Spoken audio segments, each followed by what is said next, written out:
Beloved, this is Restoration Revival Chapel International, and I am the most senior prophet, Nana Seyosu, and I welcome you to today's word. What we say matters. What we say matters. But before then, if today happens to be your first time, why don't you smash on the subscribe button, like this video, comment, share, and most importantly, I want you to turn on the post notification right down there to be notified anytime I drop a new video. And I know that the word would impact your life positively. Shalom, peace, and light to you. God bless you. Beloved, the power of words. What we say matters. Now, beloved, I'm going to make this very brief, but I want you to follow me as we build on this word. Now, beloved, there are times in the life of Christians we spend time praying in churches. We spend time praying, fasting. Just at the point of we finishing our fasting, the blessings is being released, because the Bible says that on the day Daniel decided to fast, his prayer was granted, his wish was granted. But the king of Persia held his request. Beloved, we as Christians, the moment we start fasting and praying, God has already answered our prayers. But you know what stops us from not getting our wishes granted? The power of our words. What we say. Now, at one point, a Christian is praying that God bless me, I am rich, confessing the good things. At the same time, that same Christian is doing the opposite. Today, I want to let you know that what you say matters. Now, if you read the book of Genesis chapter 1, it was stated that God created the world with word. He says that let there be, and it was. If you read John chapter 1 verse 1, the Bible made it clear that Jesus is the word. Jesus is the word. Now we are going to look at scenarios. We are going to look at instances where what we say matters. Now we are going to look at the first one, which is words can either build or destroy our lives. And I know you are aware, but you sometimes forget that words that we say can either build us or it can destroy our lives. Now, if you read Proverbs chapter 12, verse 18, the Bible says that the words of the reckless pierce like sword, but the tongue of the wise brings healing. Our words can either be a sword or it can be a sword to kill us. Beloved, the sword can be used to what? To destroy. But that same words can be medicine to heal us. Beloved, the words are words of encouragement. Now, when somebody is down, you encourage the person. You can do it. Move on. Let the weak say I am strong. Let the poor say I am rich. These are words of encouragement. Words of gossip destroys. Making things that are untrue. Saying them gossip. Go to the salon. Go to the barber shop. Go to the neighborhood. The drafts, where they play the draft, where they play games, gossip.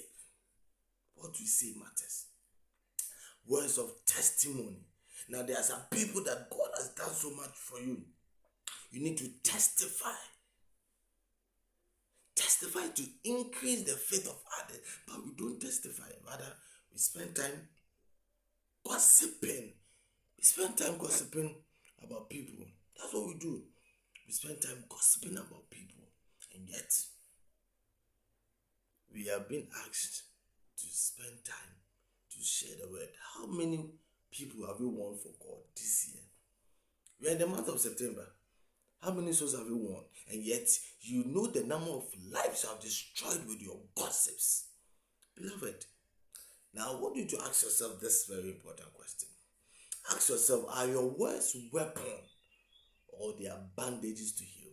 That's the question I have for you. Yes, you. That question is for you. Are the words you spew out, are they words of weapon or they are words of bandages? Beloved, this is a question for you to answer. If they are words of weapons, then you ought to be careful. Because these same weapons will hunt you down. Beloved, the second one is words reveals who we are as Christians. The Bible says in Matthew chapter 5 verse 6, it says that let your light so shine before men.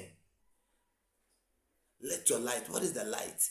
The deeds that you portray, your deeds, the things you do, are they praising God or they are not? It reveals who you are. Beloved, you cannot hide. Look, you cannot hide. The Bible says in Luke chapter 6 verse 45, the Bible says that the mouth speaketh what is full in the heart. Abundance of the heart, the mouth speaketh. So you cannot be rude if you don't have rudeness stored in your heart. You cannot be arrogant when arrogance is not stored in your heart. Beloved, what is stored in your heart? What is stored in your heart? Beloved, your words are the fruit and your heart is the root. I'll take it again. Your words are the fruit that you bear and your heart is the root. If bitterness is full in the heart, it will eventually show up in your words. If bitterness is stored in your heart and is full in your heart, the mouth will show them up. Now, you cannot fake love, you cannot fake humility, or you cannot fake righteousness for long. Your speech will give you up. Your speech will give you up. Beloved, don't just change your words, but let God change your heart. It is not about changing your words, it's about letting God change your heart. That is the most important thing. Changing your heart. That is what is most important. It is not about changing your words, it's about changing your heart. Beloved, according to Psalm chapter 51 verse 10, David prayed. He says that create in me a new heart. This is the prayer of David, and this is our prayer too, that God should create in us a new heart. Psalm 50 verse 10. That was the prayer of David. Are you praying that prayer, or you are praying something else? Now, don't forget, according to Matthew chapter 12 verse 36 to 37, the Bible says that God holds us accountable for our words. Don't just think that you said something, you are gone. Don't think you said something, you are free. You would give account of your life. You give account of your words. Beloved, for by our words we will be acquitted, and by our words we will be condemned. Beloved, don't think you've said it so you are free. You will give account of your life. You give account of everything you have used God's mouth to say. Words are not cheap to God. Don't think that, oh, you just said it. No. For every careless word will be judged. The words that include are lies. Lies. It will be judged. Slandering. It will be judged.